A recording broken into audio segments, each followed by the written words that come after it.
Bonjour à tous pour ce quatrième Bloguéo. Aujourd'hui, une nouvelle fois, je vous présente mes 5 dernières lectures.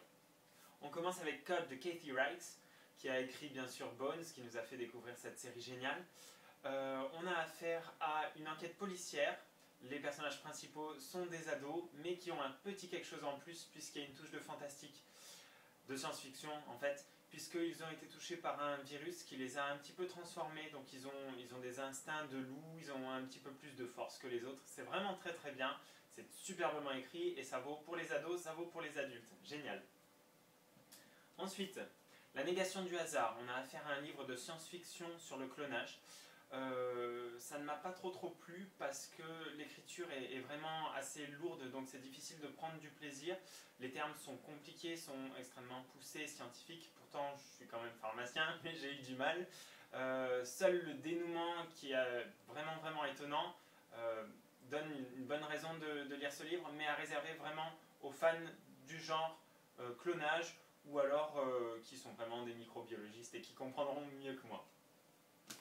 On a La Pyramide Rouge, c'est la nouvelle saga de Rick Riordan qui a écrit Percy Jackson. Donc ce coup-ci, ce sont les dieux d'Égypte qui sont à l'affiche, c'est très bien écrit. Ça vise un public un petit peu plus jeune que les fans de Percy Jackson, mais il y a beaucoup d'humour. Donc l'histoire d'un frère et d'une sœur qui cherchent à retrouver leurs parents qui ont été pris par les dieux d'Égypte et qui essaient évidemment d'éviter l'apocalypse. Donc beaucoup d'humour, une très belle histoire, c'est vraiment chouette, c'est le premier tome d'une trilogie.